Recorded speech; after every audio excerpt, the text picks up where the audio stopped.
Baik, terima kasih untuk Anda yang masih terus bergabung bersama kami di Tebar Kabar. Ya, dan informasi selanjutnya ini terkait KTT Liga Arab ya, yang dimana 25 ya? ada 22 kepala 22. negara seharusnya yang harus hadir Ya.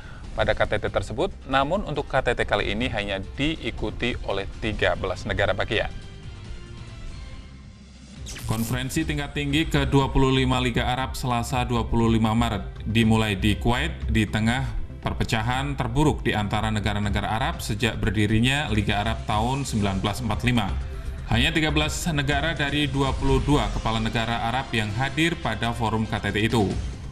KTT bertema KTT Solidaritas untuk meraih masa depan lebih baik, menunjukkan keinginan para pimpinan Arab membangun solidaritas kembali dan mengakhiri perpecahan mereka. Sejumlah pimpinan Arab yang menyampaikan sambutan pada acara pembukaan KTT itu memperlihatkan keinginan mereka terciptanya rekonsiliasi antara sesama negara Arab dan juga internal negara Arab sendiri. Namun mereka terlihat berbeda pendekatan dalam pewujudan rekonsiliasi itu. Memantau dari Kairo, Mesir, wartawan setempat Mustafa Abdul Rahman melaporkan, Emir Kuwait Sheikh Shaba Al-Ahmad mengatakan ruang titik temu di antara sesama negara Arab jauh lebih besar daripada titik perbedaannya. Ia meminta negara-negara Arab mewujudkan rekonsiliasi dan solidaritas. Sekretaris Jenderal Liga Arab Nabil Al-Arabi mengatakan keterangan hubungan dan perpecahan negara-negara Arab mengancam stabilitas kawasan.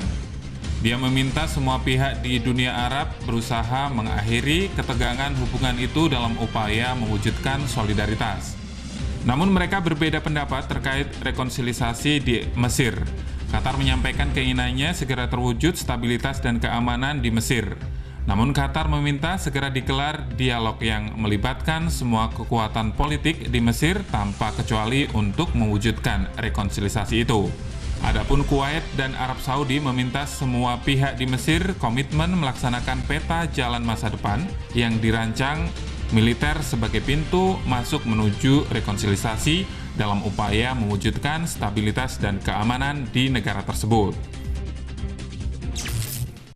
Ya, banyak sekali yang menjadi alasan kenapa hanya 13 negara saja yang hadir dalam KTT Liga Arab tersebut. Iya, padahal kalau kita melihat temanya adalah rekonsiliasi ya. Atau solidaritas untuk meraih masa depan lebih baik. Itu tema dari KTT Liga Arab ke-25 di Turki hari ini, di Kuwait ya? Iya, di Kuwait. Dan terkait alasan kenapa tidak hadirnya beberapa negara lain, ini karena adanya isu terkait isu Palestina, terus juga masih adanya kisruh ya, kerusuhan di Mesir dan lain sebagainya. Iya, padahal dari Habib yang menjadi juru bicara, Habib Turki sendiri mengatakan bahwa titik temu antara negara-negara Arab yang tergabung dalam Liga Arab itu jauh lebih besar daripada titik perbedaan di antara mereka. Jadi harus bersatu untuk menggalang solidaritas, untuk menemukan bentuk baru supaya mereka, Liga Arab, itu bisa meraih masa depan yang lebih cerah lagi sesuai dengan temanya, seperti itu. Ya, baik, kita beralih ke informasi selanjutnya. Ini terkait kerabat atau pimpinan. Iya, keluarga dari penumpang pesawat MH370 yang sudah positif ditemukan di Samudra Hindia. Cuma lokasinya kan memang tidak diberitahukan ya, karena memang berita juga masih simpang siur di mana sebenarnya posisi dari pesawat itu. Tapi yang jelas memang dari pemerintah Malaysia sendiri sudah mengatakan bahwa pesawat MH370 ditemukan di Samudra Hindia. Hal itulah yang menyebabkan para keluarga penumpang dari pesawat tersebut marah dan mengadakan demonstrasi di depan kedutaan Malaysia di Beijing. Keluarga para penumpang pesawat Malaysia yang hilang menggelar aksi protes di depan kedutaan besar Malaysia di Beijing hari Selasa kemarin. Sementara pencarian pesawat itu ditunda karena cuaca buruk. Sekitar 100 anggota keluarga asal China itu membawa papan dan poster serta menuntut kebenaran mengenai pesawat tersebut yang oleh pihak berwenang Malaysia disimpulkan jatuh di sebuah daerah terpencil di bagian selatan Samudra Hindia. Dalam beberapa kejadian, para pengunjuk rasa menyebut para pejabat pemerintah Malaysia pembohong dan pembunuh. Setelah polisi mencegah mereka mendekati para wartawan yang diblokir dari protes tersebut, sebagian pengunjuk rasa bentrok dengan polisi. 2/3 dari sekitar 239 orang dalam pesawat itu berasal dari China, dan banyak anggota keluarga mereka menyatakan tidak mempercayai kesimpulan pemerintah Malaysia sebelum para pejabat memberikan bukti. Malaysia Airlines mulai memberikan pembayaran awal $5.000 bagi kerabat penumpang pesawat yang hilang itu sekitar tanggal 8 Maret lalu dalam perjalanan dari Kuala Lumpur ke Beijing. Bukti keberadaan pesawat itu kemungkinan besar tidak tersedia dalam waktu dekat. Pihak berwenang Australia Selasa kemarin terpaksa menangguhkan pencarian selama 24 jam karena gelombang tinggi, angin kencang, dan kabut tebal.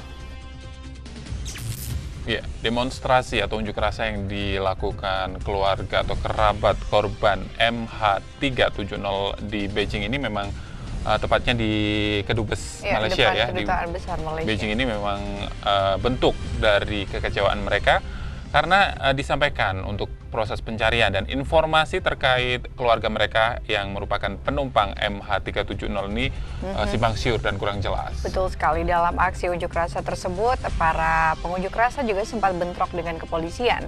Dikarenakan memang ada beberapa kelompok pengunjuk rasa yang berteriak-teriak, bahkan mereka mengacung-acungkan poster bertuliskan pembunuh dan juga pembohong yang ditujukan tentunya kepada pemerintah Malaysia. Ya. Mereka sejauh ini belum ingin mempercayai perkataan dari pemerintah Malaysia ya, pengumuman dari pemerintah Malaysia yang mengatakan bahwa pesawat tersebut sudah ditemukan sebelum mereka mendapatkan bukti. Jadi bukti fisik seperti itu. Dari keluarga mereka dan seperti apa ya? Ya, bukti fisik apakah memang benar pesawat tersebut sudah ditemukan jatuh di laut. Karena memang masih simpang siur beritanya, pemerintah Malaysia pun belum yakin. Hal itu dikuatkan dengan dari Australia. Bukti, ya. Dari Australia mengatakan bahwa sangat sulit untuk menemukan bukti fisik dari pesawat tersebut karena saking luasnya Samudra Hindia. Baik, pemirsa, kita masih menyimpan 2 buah informasi olahraga dan hiburan. Dan kami akan kembali setelah yang satu ini hanya di Tebar Kabar.